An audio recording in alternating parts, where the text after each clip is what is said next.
Hello Cloud Gurus and welcome to this section of the course.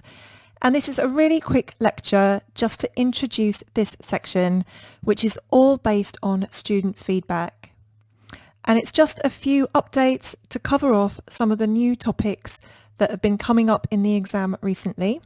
So this section is just going to introduce a few additional areas that you need to know about to help you score a few extra points in the exam.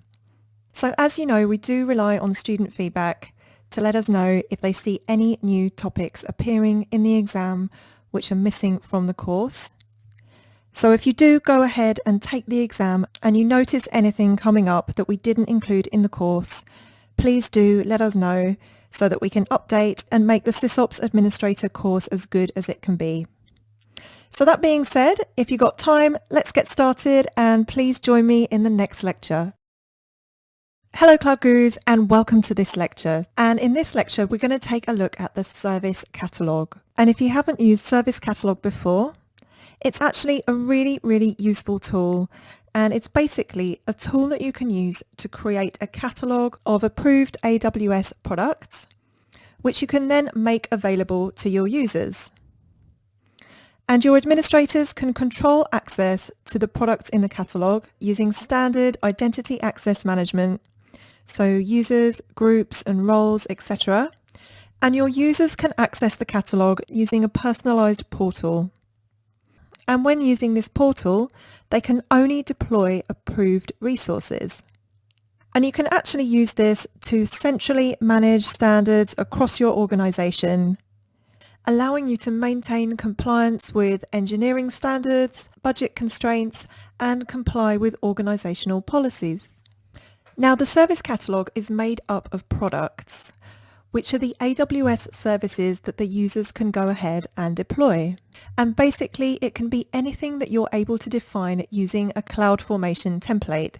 For example, EC2 instances, EBS volumes, S3 buckets, etc. And it can even be an entire multi-tiered application. So basically anything that you can think of that you can define using CloudFormation. And you can create a portfolio of products, which is simply a collection of a number of different products, which you then make available to your users. And the way that I try to remember it is that you can create this portfolio, which is a little bit like a menu in a restaurant. And a portfolio is a collection or grouping of products, and you can selectively grant access to your users based on identity access management, so users, groups or roles. And then the users can browse the portfolio from the portal and then launch the products that they've got access to. And when you create a portfolio, it is on a regional basis. So a portfolio is a little bit like a menu in a restaurant, listing all the dishes which are available. And you can only order from the menu, so you can't request anything that doesn't appear on the menu. If you want to order a cheesecake and it doesn't appear on the menu, then you're not going to be able to order that dish. And then the products themselves are a little bit like the dishes on the menu, so the pizza, fries, milkshake, etc. And in terms of AWS, when we talk about products, it's specific things like an EC2 instance type, EBS volumes, a database, etc., or even a multi-tiered web application defined using a CloudFormation template. But the best way to start learning Service Catalog is to get your hands dirty and start using it. So that's exactly what we're going to do right now. So if you'd like to join me in the AWS console, we'll take a look at Service Catalog. So here I am in the console and you'll find Service Catalog down under Management and Governance. So just select Service Catalog,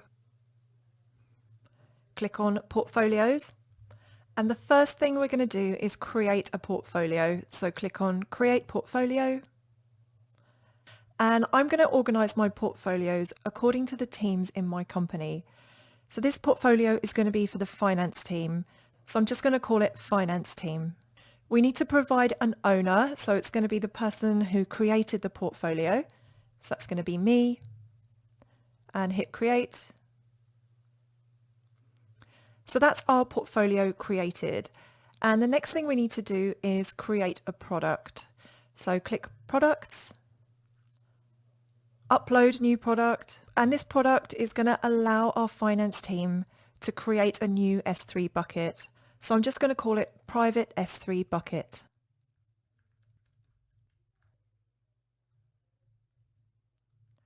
And we need to add a description, and we need to also define the person or organization who published the product, and that's going to be my company, so ACG. Hit next. You can also provide an email contact for whoever is going to support this application and a support link and description, but I'm just going to keep those as blank and hit next. And this is where we upload our CloudFormation template. And you can either upload it as a file, or you can specify a URL location for your CloudFormation template. We're going to provide it as a JSON file. So click on Choose File, and I'm going to select my CloudFormation template. And this template is included in the resources section of the course. So all you need to do is download it to your local machine, and then you can upload it in the console. And I'm just going to show you the contents of the file. And it's just a really simple CloudFormation template. And all it does is create an S3 bucket. And the access control for this S3 bucket is going to be private. So it's just going to create a private S3 bucket. But of course, with CloudFormation, you can specify multiple different services and a whole multi-tiered application in a CloudFormation template. So you can make it as complicated or as simple as you like. So make sure the CloudFormation template is selected and hit open. And we need to provide a version title. I'm just going to call it version 1 and hit next. Then we can review all of our choices and hit create. And that is our product created. So the next thing we need to do is add this product to our portfolio. So select your product and select Add to Portfolio. Select your finance team portfolio and click Add Product to Portfolio. And then when we click on our portfolios on the left, select the finance team. There is our product. Now, in order to test this, we're going to need to create a user and give them access to this portfolio. So I'm going to go to Services, and I'm going to open it up in a new tab. And I'm going to go to Identity Access Management under Security, Identity and Compliance. And we're going to create a new user. So select Users, Add User. And the user that we're going to create is going to be called Joe. And Joe is going to be the head of our finance team. So they're going to need to have access to this portfolio to allow them to create an S3 bucket. So I'm going to give Joe Management Console access. I'm going to give him a custom password, and it needs to have a capital letter as well as at least one numeric character. I'm going to uncheck this box just to make it easier when we sign in. Click on Permissions, and we need to add existing policies directly, so just select that. And we need to add 2 existing policies. So the first one is going to be Service Catalog End User Full Access, so we need to add that one. And then the second one is going to allow him to create the S3 bucket. So I'm going to go and search for S3, and I'm going to give him S3 full access. So click Next, Next, Review, make sure you've got both of those policies attached, and Create User. So that is our user created. And the important thing to make a note of is this Management Console access link, because it's this link that we're going to use later on when Joe logs in to test his access. So I'm going to go back to our service catalog, make sure portfolios is selected, go to user groups and roles, click on add user group or role, select users, find our user Joe, just select him, and at the bottom right hand side of your screen, it's really small, you'll see this add access button. So click on add access. And that will give Joe access to our portfolio. And before we continue, I just want to show you one other thing on this screen, is that we can actually share this portfolio with other AWS accounts. And all you do is hit Share, go to Share with New Account, and you can either share it with another AWS account, or another node within your organization if you're using AWS organizations. And all you do is add the other account ID, hit share, and it's as simple as that. So I'm just going to undo that. And that's a really good one to remember for the exam because you may see questions around sharing service catalog portfolios, and that's how you do it. It's really, really easy. So now the last thing we want to do is we want to test that Joe has actually got the access that we've just set up for him. So I'm going to head back to my IAM tab and I'm going to find this Management Console Access link, click on that link, and then we're going to log in as Joe.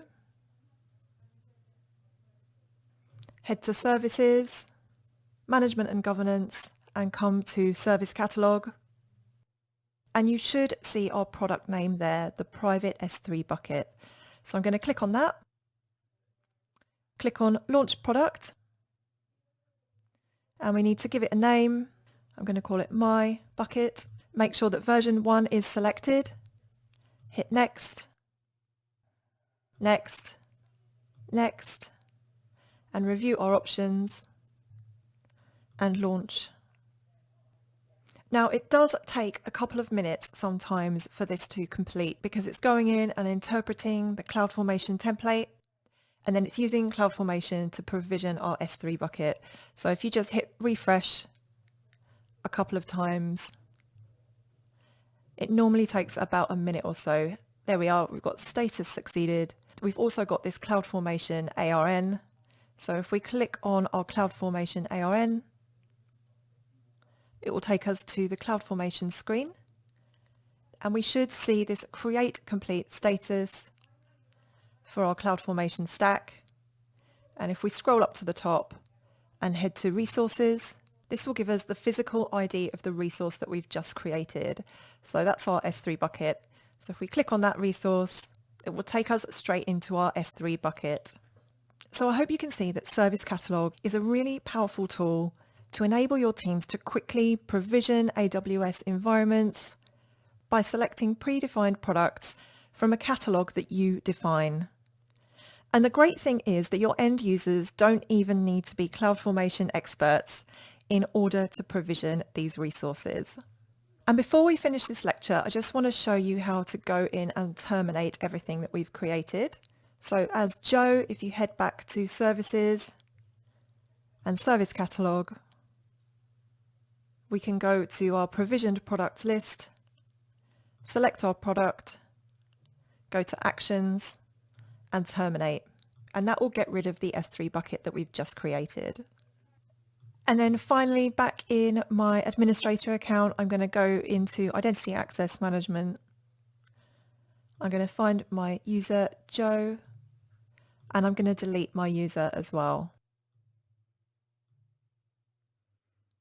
So let's move on to some of our exam tips for Service Catalog.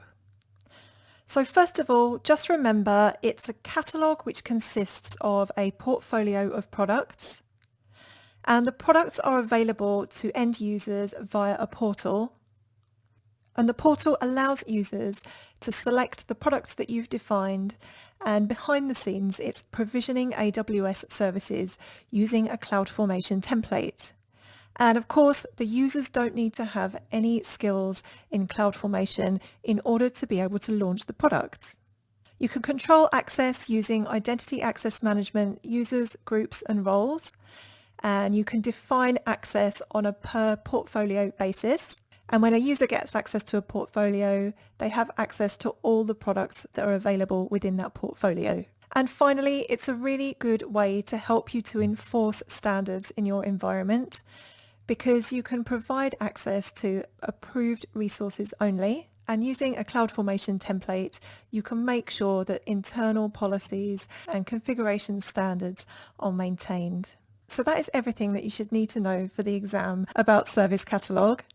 If you have any questions, please let me know. If not, feel free to move on to the next lecture. Thank you. Hello Cloud Gurus, and welcome to this lecture. And this lecture is going to cover using wildcards in S3 bucket policies. So let's get started. Now, as you should know, an asterisk or a star character represents any combination of 0 or more characters, and you can use it in an Identity Access Management policy or S3 bucket policy. And we've got an example ARN here, which shows the ARN of a bucket called example bucket. And when we use the / after the bucket name, that identifies all the objects within our bucket. However, the use of wildcards only makes sense when we're dealing with object level actions. It doesn't really make sense to use the asterisk when we're dealing with bucket level actions. And I've got a couple of examples to show you because you're going to need to be able to interpret S3 bucket policies for the SysOps Administrator exam. So taking a look at this first bucket policy, we've got our statement ID at the beginning, and the effect is going to be allow, and the principal to which this policy is going to apply is a user called Dave. And the action, there's a couple of actions, S3 put object and S3 put object ACL. So the clue is in the name. These are both object level actions. So this policy is going to allow Dave to perform these actions on the named resource, and the resource is our example bucket /*. So this policy basically means that Dave is allowed to put objects and put object ACLs on all objects inside the bucket. So moving on to our second example, and you can also use wildcards to specify all S3 actions. So in this example, we have our statement ID, the effect is going to be allow, the principal is our user Dave, and the action is going to be S3:**. So that just specifies all S3 actions, and then the resource is our example bucket ARN /*. So that means Dave is allowed to perform any action on any object within that bucket. So moving on to our final example. So once again, we've got our user Dave as the principal, and there's a couple of actions, list bucket and delete bucket. So these are bucket level actions, and so the resource is going to be the bucket itself. It's not going to be the objects within the bucket because these are not object level actions. So in this case, we're not going to use the /*. And it's really important to understand the difference between bucket level actions and object level actions. And it's actually really easy to differentiate between the two. So usually bucket level actions have the word bucket in the name of the action. So we've got create bucket, delete bucket, list all my buckets. And when we're specifying the resource within our bucket policy, we need to specify the bucket itself rather than the objects inside.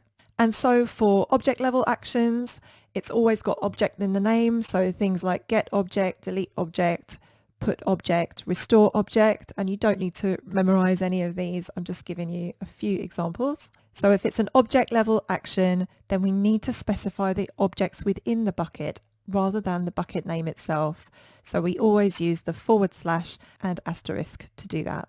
So moving on to our exam tips for using wildcards in bucket policies. Remember that you can use the wildcard to specify all S3 actions, and to do that we use S3:**. We can also use it to refer to all objects inside a bucket, and that makes sense when we're referring to object level actions rather than bucket level actions. And then for bucket level actions, we just use the bucket name itself without the wildcard. So that is the end of this lecture. That's everything that I wanted to tell you about S3 bucket policies and using wildcards. If you have any questions, please let me know. If not, feel free to move on to the next lecture. Thank you. Hello Cloud Gurus, and welcome to this lecture, which is going to cover some of the common errors that you might see with CloudFront. And you may see one or two questions in the exam relating to an HTTP status code, and then they'll go on to ask you what this status code or this error code relates to. So let's take a look at this scenario. A web application, and it's being served from an EC2 instance, And we've also got some files in S3 as well. And the website is sitting behind a CloudFront distribution. And then we've got our users on the left-hand side, and they are accessing the application using CloudFront. So then imagine there's some kind of problem with the website. So something's gone wrong. And when that happens, then CloudFront is going to return an HTTP status code. And it's generally a 400 or a 500 status code, which means that something has gone badly wrong. And if you've been using AWS for a while, you'll probably already be familiar with some of the 400 and 500 status codes. And for the exam, you don't need to go memorizing every different status code there is. It's much more beneficial to just remember the difference between the 400 and 500 status codes, and then use that information within the context of the situation or the scenario to help you work out what could have gone wrong. So first of all, let's take a look at the 400 errors. And a 400 error is always a client-side error. So usually there's something wrong with whatever the client is requesting. And I've got a few examples here. So first of all, a 400 error, and that means a bad request. So for example, it's a malformed request. Maybe the request has come in an incorrect format. Moving on to 403, which always means access denied. So if you're running a website, of course, your files must be publicly accessible. So all of your HTML files, your index.html, etc., will need to be publicly accessible. Otherwise, your users are going to get this 403 access denied error. And for example, if you're using S3 to host your website, you will need to enable public access for the S3 objects, and that includes permission to run the S3 getObject API call. And if you don't have public access on your S3 website, of course, your users are going to see this 403 access denied error. And that's something that can come up a lot in the exam. So the 403 one is definitely one that is worth remembering. And then the last one that I wanted to remind you about is the 404 error. And you've probably seen this loads of times before when using the internet. It's a really, really common error message, and it simply means the object does not exist. And in the context of our scenario, when we talk about client-side errors, it always means that something has gone wrong on the left-hand side of the diagram. So something within the client request has gone wrong. And the way I try to remember it is I try to remember that 404 error that you often see when you've tried to visit a web page which doesn't exist. Maybe you typed in the address incorrectly, or maybe you tried to visit a page that no longer exists. So I just try to remember, if it's 404, it's always my fault. I've typed in the web address incorrectly and I've tried to visit a page that does not exist. So moving on to server-side errors. And 500 errors are always server-side issues. And I've got a few examples here, starting off with 502, which is a bad gateway. And generally, this means that CloudFront cannot connect to either the S3 bucket or the EC2 instance, which is serving your website. 503, which means service unavailable. And this usually indicates performance issues on your server. So the server is receiving more requests than it's able to handle. And finally, 504, which is a gateway timeout.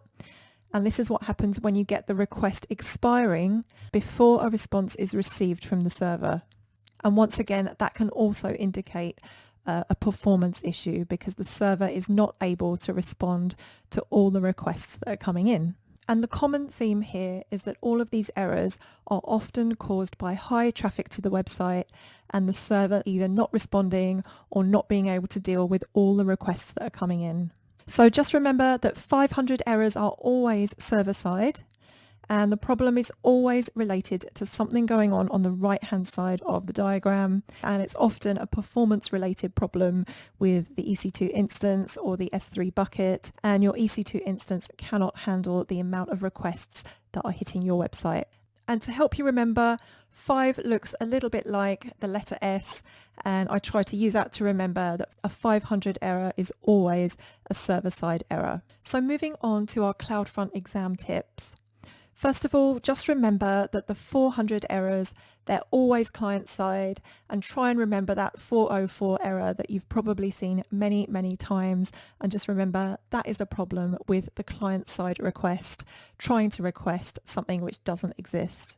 And if you do see a 400 error, first of all, check the requested object exists, check that you've got access to it, and check that your request is correctly formed as well. And finally, 403 does come up a lot, and that is the one that indicates that access is denied.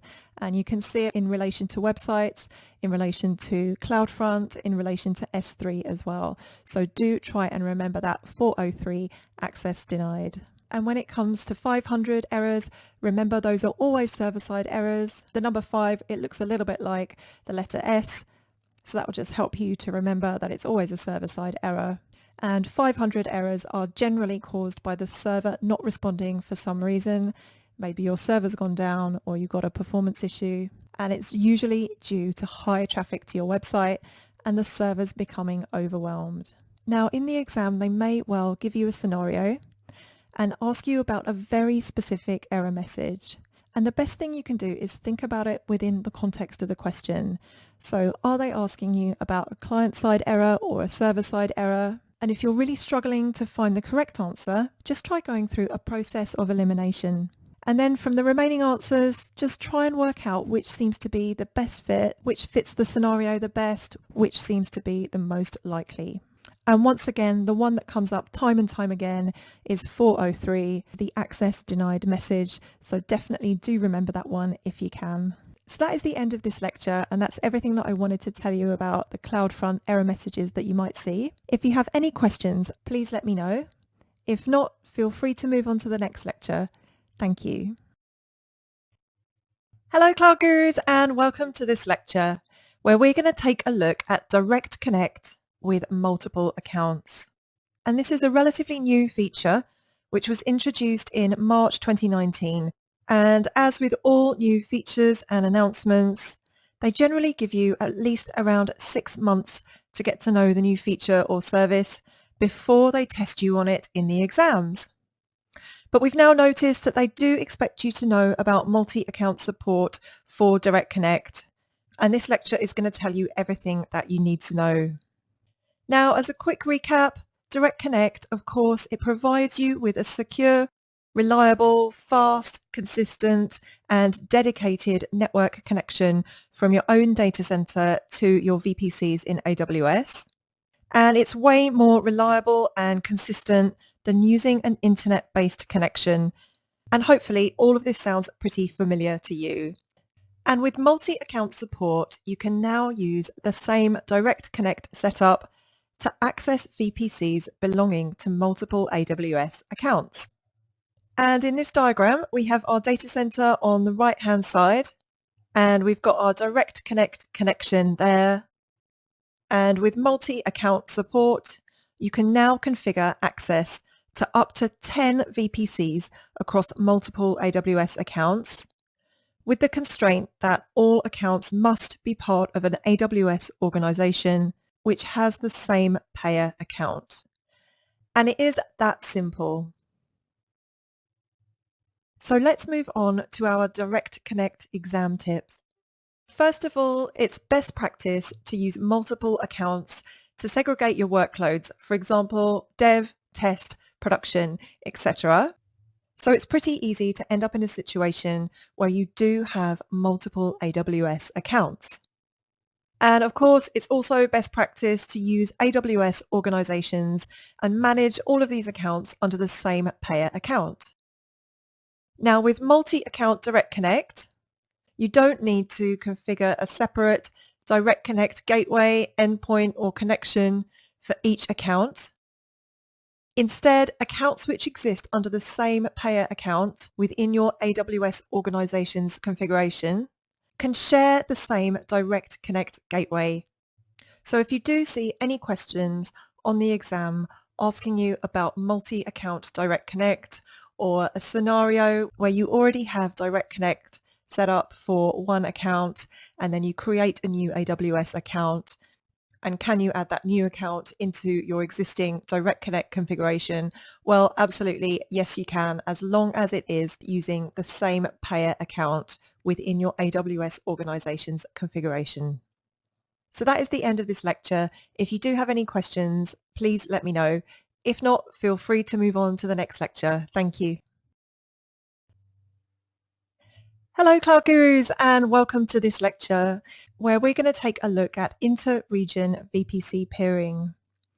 And if you've already done our Solution Architect Associate course, you'll already be familiar with VPC peering and what it does. So if you remember, it allows two VPCs to communicate with each other using the AWS Global Network. And these VPCs can even be in different AWS accounts. So I'm going to talk you through a scenario that I actually faced a few years ago when I was working as a cloud architect. And I was working in a large global company who had a big investment in their own data centers located in both the US and in the UK. And the project that I was working on was to make their flagship software application available in the cloud and to make it available on a global scale. So initially we were building our application in Europe, so we were using the EU West 1 region. However, there were some shared services like code repositories and other repositories containing software artifacts, etc., and a few other useful things provided by our IT department in the USA, and we wanted to use those services as well. However, they were all located in US East 1, and they were owned and administered by this other team working in the US. So by default, of course, one VPC cannot communicate with another, unless, of course, you set up a VPC peering relationship. And at this time, this was a couple of years ago, and at that time you could only configure peering between two VPCs located in the same region. And I remember having a conversation with our AWS account team and saying we really need to enable communication between these two VPCs. And 2 years ago, back then, the only way you could do this was using a VPN, which was really a bit of a pain for us to set up because we had to get security approval from the IT security team. There was lots of troubleshooting and they were working in a different time zone to us. So it really wasn't ideal. And in the end, it took us quite a long time to get that set up. However, the good news is that since November 2017, there's no more headaches like that because you can now enable VPC peering between two VPCs located in different regions. And this was probably something that AWS provided because a lot of people were asking for it. So now it's really super easy to set up. All you do is send a peering request from one VPC to the other, and then once that has been accepted, you simply update the routing tables in each VPC, and then you are good to go. And the great thing is that traffic flowing between these two VPCs using the VPC peering connection, it never hits the internet and it just uses the AWS Global Network, which really helps you to avoid common web exploits and DDoS style attacks as well. So moving on to our exam tips for inter-region VPC, the main thing that you need to remember is you just need to know that it's possible. And it allows two VPCs in different regions to communicate using the AWS Global Network. The traffic is encrypted because it's on the AWS network and it never uses the public internet. Now, there are some considerations that you need to bear in mind for VPC peering, and as always, the CIDR ranges must be completely unique. So you must have two different IP address spaces. You can't be using the same IP addresses in one VPC and then in the other and then go and try and peer them. Of course, that's not going to work. So your CIDR ranges must be unique. And also, it may not be available in your region yet. It's not actually available in every single region, but it's definitely available in US East 1, and it's also available in EU West 1 as well. So that is the end of this lecture. If you have any questions, please do let me know. If not, Feel free to move on to the next lecture. Thank you. Hello Cloud Gurus and welcome to this lecture where we're going to talk about HTTPS and digital certificates. So let's get started. Now most websites these days use HTTPS, and of course when we use HTTPS we are encrypting the communication between our own device and the website using transport layer security. So we're using encryption in transit to protect our data when we're sending passwords or payment details over the internet. And one of the main reasons for using HTTPS is also to authenticate the website that we're connecting to, so that when we log into our online banking or we log on to Amazon.com or your favorite online retailer, we want to be certain that we're really connecting to the genuine, legitimate website and we're not sending passwords and credit card information to a fraudulent website. And the way that a website can authenticate itself and prove that it's really genuine is by using an SSL or TLS certificate. And it's also known as a digital certificate. And this certificate is issued by a trusted third party. And there are lots of certificate providers out there that can issue you with a digital certificate, including AWS, and you can even create new certificates within the AWS console using a service called Certificate Manager. And once you set this up on your website, then people will be able to trust that your website is authentic and that their sensitive data is going to be encrypted and that their credit card information is safe. And here is the A Cloud Guru website. And up here at the top left-hand side, you'll see this little padlock icon. It's basically this padlock icon that indicates that the site is secure and we've got a valid certificate.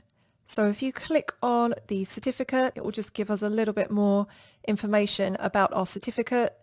So this certificate has been issued by the Comodo RSA Certificate Authority, and it's issued for the acloud.guru domain, and there's a few more details down here. It tells us that the certificate is valid and the country which issued the certificate as well. And one thing to note here is that our certificate is going to expire December 2020, so we need to make sure that we renew that certificate, because if we forget to renew the certificate, our website is not going to work. So this brings us on to how you should actually manage your certificates. And AWS have their own certificate manager service, which allows you to provision, manage, and deploy your web server certificates. And this is actually their preferred method of doing this. You can use it with new or existing certificates. So you can either request a certificate or deploy an existing certificate or even deploy an external certificate to your AWS resources using Certificate Manager. And the best thing is that certificates provided by AWS Certificate Manager, they are free of charge and they also renew automatically. And actually, if you take a look at the AWS website, they are using Certificate Manager. I'm just going to show you. So here I am in the console, and if you come up and check the padlock, go to the certificate, you'll see that they're actually using their own certificate manager. It's the Amazon RootsCA, and they have provided their own certificate. And actually, if you want to see Certificate Manager in action, it's very easy to use. If you just head to Services, and it's down under Security, Identity and Compliance, just go to Certificate Manager, and under Provision Certificates, hit Get Started, request a certificate. You'll need to add the domain name, so the name of your website, hit Next. They need to validate that you own or control that domain. And of course I don't. I'm just going to select the email validation, hit Next and review. And it's really as easy as that. If I hit confirm and request, it's going to send me a validation email. But of course, I don't actually own this domain name, so I'm just going to go ahead and hit cancel. But that's how easy it is to request a certificate using Certificate Manager. And you may have heard that you can use Identity Access Management to store digital certificates, or you might be wondering if you can use Identity Access Management. Well, yes, you can, but only for enabling HTTPS connections within a region that is not supported by AWS Certificate Manager. And Certificate Manager is definitely the Amazon recommended approach. So if you do see any questions in the exam where they give you a scenario and they're asking you what is the recommended approach for storing digital certificates for your website, and they give you a few different options, then just remember that Certificate Manager is the recommended approach, and that is the one to choose. And hopefully at some point they will make it available for all regions, and then at that point they probably will remove the support for using Identity Access Management to store certificates. So moving on to our exam tips, just remember when enabling HTTPS on your website, you're going to need to associate an SSL or TLS certificate, also known as a digital certificate. And the AWS recommended way to store, manage and deploy certificates is to use AWS Certificate Manager. And they do support Identity Access Management to store certificates, but only if Certificate Manager is not supported in your region. And sometimes they do refer to it as Certificate Manager, sometimes they refer to it as ACM. So do just remember you might see it referred to as Certificate Manager or ACM. So that is the end of this lecture. If you have any questions, please let me know. If not, feel free to move on to the next lecture. Thank you. Hello Cloud Gurus, and welcome to this lecture where we're going to take a look at CloudFormation best practices. So as you know, CloudFormation is an extremely powerful tool, and of course with great power comes great responsibility, which was originally coined by Voltaire, who was an 18th century French writer and philosopher, and he was actually instrumental in instigating the French Revolution. But what he meant by that phrase, it actually was nothing to do with CloudFormation. He actually meant that no authority should be immune to challenge by reason. But of course, that also applies to CloudFormation. And there are some simple best practices which are worth adhering to when you make changes in your environment using CloudFormation.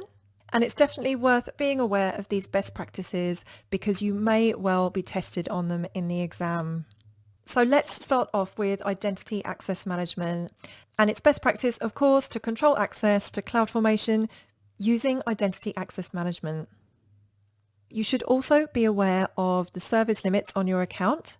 And if you hit a service limit, then CloudFormation will fail to create your stack. So for example, by default, there is a limit of 20 EC2 instances per region. And if your CloudFormation template is trying to create 25 instances in a single region, then you are going to hit the limit and CloudFormation will throw an error and it will fail to create your stack. Avoid manual updates when you're using CloudFormation because manual changes will create a mismatch between your stack template and the current state of the stack. And that's going to cause errors, of course, when you try to update or delete the stack. CloudFormation will fail because there will be a mismatch between what it's expecting based on the template and the actual state of the stack. Use CloudTrail to log all CloudFormation API calls so that you have an audit trail of all the changes and whoever made them. And finally, specify a stack policy when you create a stack which has critical resources. And a stack policy is a JSON document which describes what update actions can be performed on designated resources. So if you have mission critical resources and you want to protect them against accidental change or deletion by people using CloudFormation, you can do that using a stack policy, and it just helps to protect critical stack resources from unintentional updates and mistakes caused by human error. But we're going to take a look at an example stack policy right now. And it's actually really simple. And if you look at the first statement in the policy, this allows all update actions to be made by any user with access to CloudFormation on any resource in the stack. But then the second statement denies any update actions by any user. And then it specifies the logical resource ID, which is the ID of our production database. So this policy, it basically prevents anyone from making updates to the production database using CloudFormation. And when you want to set the stack policy, it's really simple. When you're creating the stack in the console, you can either write it in directly as it's shown here, or you can upload it as a text file. So moving on to our exam tips. First of all, control access to CloudFormation using Identity Access Management. Be aware of your service limits because if you hit a limit, then CloudFormation will fail to create your stack. And remember that for EC2, of course, there's a limit to the number of EC2 instances you can create within a single region. And at the moment, it's 20. So if you create a CloudFormation template, which is going to take you over that limit of 20 instances per region, then CloudFormation will fail, it will throw an error, and it will fail to create your stack. It's best practice to avoid manual updates when you're using CloudFormation, so don't go in and manually make changes to your databases or your EC2 instances, because that can cause errors later on when you try to update or delete using CloudFormation. Of course, use CloudTrail to track all the changes and who made them and when they made them. And finally, if you have mission critical resources, then use a stack policy to protect critical resources from either unintentional updates or mistakes caused by human error. So that is the end of this lecture. If you have any questions, please let me know. If not, feel free to move on to the next lecture. Thank you. Hello Cloud Gurus and welcome to this lecture where we're going to discuss CloudFormation rollbacks. So what is a rollback? Well, if you've used CloudFormation before, you should know that by default, CloudFormation will roll back to the previous state if a CloudFormation operation fails. For example, if the create stack or update stack operation do not work as planned. But why might it fail in the first place? Well, it can definitely fail if you are trying to roll back something that has been changed outside of CloudFormation. For example, if you made a manual change to your stack or your infrastructure without using CloudFormation. So in this scenario, you would have made a change that CloudFormation doesn't know about. And when you try to roll back, CloudFormation will discover that the stack is in a different state to what it expects, and it will throw an error. But what can you do about it? Well, in most cases, you'll need to fix the error that caused the update rollback to fail before you can continue to roll back your stack. So let's take a look at an example failure scenario. And one common scenario that you might encounter is that you're attempting to roll back changes on a resource which no longer exists. Imagine, for example, you have a stack which begins to roll back to an old database instance, but that database was deleted outside of CloudFormation. And what can you do about it? Well, you'll need to manually sync resources so that they match the original stack's template. And then once you've done that, you'll be able to continue rolling back the update.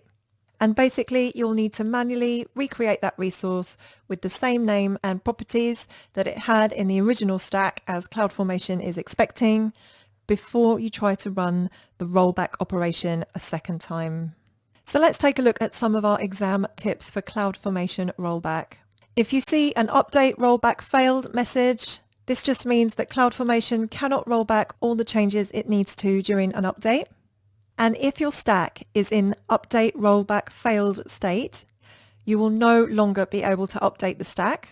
And in order to continue, you're going to need to fix the error before you can continue rolling back or updating your stack. So for example, if you're trying to roll back changes to a resource which no longer exists, you're going to need to manually recreate that resource before you can run the rollback. So that is the end of this lecture. If you have any questions, please let me know. If not, feel free to move on to the next lecture. Thank you. Hello Cloud Gurus and welcome to this lecture. And in this lecture, we're going to go over all the additional resources that are going to help you prepare and pass your exam the very first time. So let's get started. So first of all, I'm going to talk to you about the official AWS FAQs, which you can use to find answers to commonly raised questions about the AWS services that you need to know for this exam. There's also the white papers, which have loads of information, including AWS recommended architectures, some really good diagrams, and general guidance and best practices.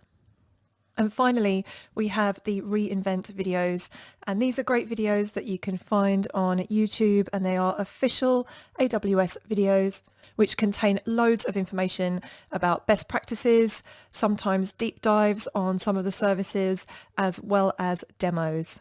So let's take a look at the FAQs that are going to be the most useful when preparing for the SysOps administrator. And I've tried to group these according to the exam domains. So first of all, for monitoring and reporting, you're going to want to look at the CloudWatch FAQ. For deployment and provisioning, then definitely review CloudFormation and Elastic Beanstalk. For storage and data management, look at S3, RDS, Athena and Elasticache as well. For security and compliance, you're going to want to look at Identity Access Management, KMS, Inspector and Trusted Advisor. For networking, take a look at VPC, Route 53, Direct Connect, Elastic Load Balancer and EC2.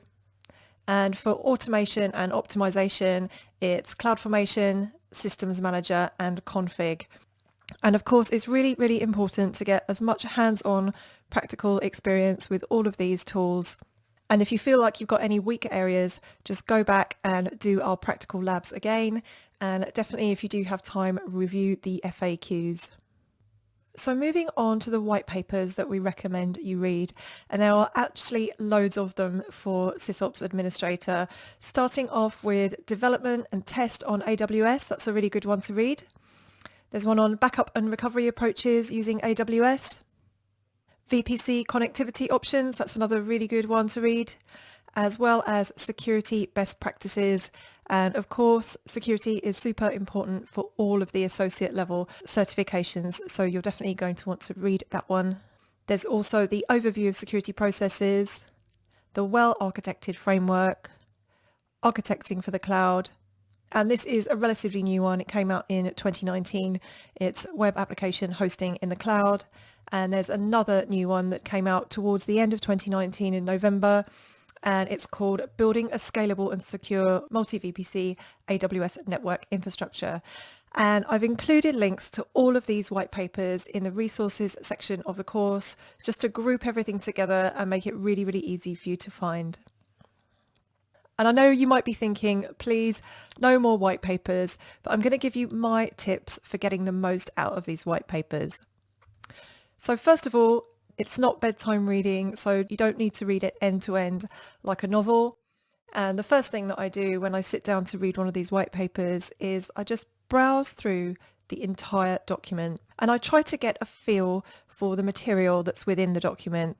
I read the introduction first of all. I take a look at the table of contents, so I try to get an understanding of the structure of the document and the material it contains. I then look at any diagrams, any headings, any tables, etc. And then only after that, I revisit the sections that I really think are worth reading. And I really try to focus on the things that I don't know very well, and I try not to review or read over material that I already know really well. And I always try to keep in mind what I'm expecting to get out of the white paper. If I'm reading a white paper about security best practices, then that is exactly what I try and focus on. I try not to get bogged down with any of the background information. And finally, I always take notes. So I always try to keep it simple, just write down some keywords that are going to trigger an idea when I read them back. I try to make diagrams, I use mind mapping techniques, etc. But I do try to make sure my notes are as brief as possible, so they only include the key points of the white paper. And if you really do hate reading and you really can't stomach another white paper, then don't worry, because I've curated a list of really good AWS reInvent videos that you can watch instead. And you'll actually find that for many of the white papers, there is an equivalent reInvent video that you can watch instead of reading the white paper, and it contains almost the same information. So first of all, we've got one on VPC fundamentals and connectivity options, and the links to all of these are in the resources section of the course. There's also the AWS well-architected framework, which is a really good one. Security best practices, the well-architected way. Become an identity access management policy master, and monitor all your things, Amazon CloudWatch in action. And of course, there are loads of reInvent videos every year, new ones come out. And all you need to do is head across to YouTube and search for AWS reInvent and then the technology that you're looking for. And I can pretty much guarantee that you will find something on YouTube worth watching. So that is the end of this lecture. If you have any questions, please do let me know. If not, feel free to move on to the next lecture. Thank you. Hello Cloud Gurus and welcome to this lecture, which is a chapter summary where we're going to review all of our exam tips for this section of the course. Beginning with Service Catalog. So just remember that Service Catalog is a catalog consisting of a portfolio of products which are available as a portal, and all of the products are defined using CloudFormation templates. And the really great thing about it is that the users don't need to be CloudFormation experts in order to launch the services that they have access to. You can control access using Identity Access Management, users, groups and roles to give your users access to the portfolios that they need. And it's a really good way to enforce standards and ensure that your users are launching approved resources in compliance with internal policies so that you know that they're launching services which are allowed with the correct configuration and consistent tagging as well. Moving on to S3 bucket policies and the use of wildcards. So as you know, you can use a wildcard to specify all S3 actions. You can also use it to refer to all the objects within a bucket. And for bucket level actions, use the bucket name without the wildcard. So we're referring only to the bucket rather than the objects within. And we've got a couple of examples. And in this example, this policy allows Dave to perform all S3 actions on all objects inside the bucket. And of course, the use of a wildcard following the bucket name, it only makes sense when dealing with object level actions. And then in this second example, this policy allows Dave to perform the create bucket and delete bucket actions on the example bucket. And because we're talking about bucket level actions, this applies to the bucket. It doesn't apply to the objects within the bucket. Moving on to common CloudFront errors, and you'll need to know the difference between 400 and 500 errors. So just remember that 400 errors, they're always client side. So something going wrong on the client side. Usually when you see a 404 when you're browsing the web, that's one of the most common client side errors that you see. And of course, 404 means file not found. So the first thing that you want to do is check that the requested object exists, and then check you have access to it and that your request is correctly formed. So moving on to 500 errors, and of course these are always server-side errors, and the way I like to remember it is that a 5, it looks a little bit like an S, and 500 errors are generally caused by the origin or server not responding, and it can usually be due to high traffic on your website and the servers being overwhelmed or unavailable, so it's generally a capacity or performance issue. Remember that Direct Connect now supports multi-account access. So in the diagram, we've got our production account and our test account, and we want to be able to connect to resources within each account from our own data center. And with multi-account support, you only need one Direct Connect connection and one Direct Connect endpoint. So it now supports multi-account access, but the accounts must be under the same payer account within AWS organizations. And this is supported at the moment up to 10 VPCs, but that may well change in the future. So just remember that it's best practice to use multiple accounts to segregate your workloads. For example, having separate accounts for development, test, production, etc. And you should be using AWS organizations to manage your accounts under the same payer account. And with multi-account Direct Connect, you don't need a separate Direct Connect configuration for each account. And accounts which exist under the same payer account can share the same Direct Connect configuration. Interregion VPC peering is now possible. And if you remember the scenario that we talked about previously, where we had a bunch of applications installed in EU West 1, but there's some supporting services and they have been installed in US East 1. And we need our applications in EU West 1 to be able to talk to applications running in US East 1.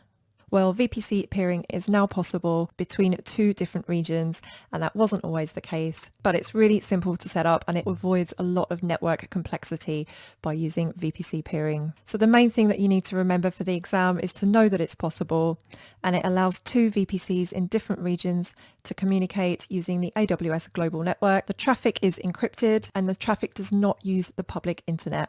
And the main considerations that you need to be aware of are that with VPC peering, the CIDR ranges must be unique and cannot overlap. So it must be a unique IP address range for each VPC. And it may not be available yet in your own region. So it's definitely available in US East 1 and EU West 1, but right now it's not available in every single region. Moving on to HTTPS. And when enabling HTTPS on your website, you're going to need to associate an SSL or TLS certificate. And the AWS recommended way to store and manage these certificates is, of course, to use Amazon Certificate Manager, and it's also called ACM. And it is possible to use Identity Access Management to store HTTPS certificates, but you should only do it if ACM is not supported in your region. So if you do see a question relating to the best practices for storing or managing your SSL TLS certificates, then the AWS recommended method of storing those certificates is to use Certificate Manager, not Identity Access Management. Moving on to our CloudFormation best practices. Remember to use Identity Access Management to control user access to CloudFormation.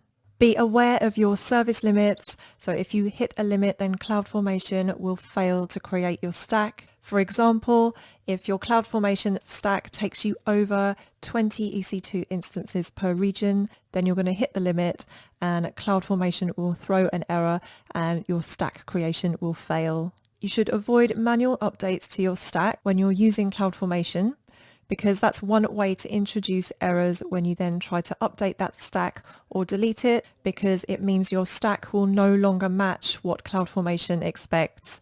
So it's going to throw an error, then any updates, deletes or rollbacks may fail. Use CloudTrail to track and provide an audit trail of all of the API calls to CloudFormation so that you have an audit trail of all the changes that were made using CloudFormation and who made them. And finally, if you have mission critical resources and you want to protect them from unintentional updates or mistakes introduced by human error, then use a stack policy to protect those resources and prevent users from updating them, changing them or deleting them, etc. Moving on to CloudFormation rollback. And you'll see this update rollback failed error if CloudFormation cannot roll back all the changes it needs to during an update operation. And if you do see update rollback failed, it means you will no longer be able to update a stack if it's in update rollback failed state. And in order to fix the error and move on, usually you need to fix the underlying error causing the failure before you can continue to roll back. So for example, if you're getting an update rollback failed because you manually changed a database or deleted it and then you're trying to roll back the stack, well, you're going to need to reverse the manual changes that you made. So if that means recreating the database or manually reconfiguring it back to its original state, you're going to have to do that before the CloudFormation rollback operation will succeed. So that is the end of this lecture, and that's the end of this section of the course. If you have any questions, please do let me know. If not, feel free to move on to the next lecture. Thank you.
Well, congratulations, you're now at the end of the course. The next step is to book your exam, so let's look at how we can do that right now.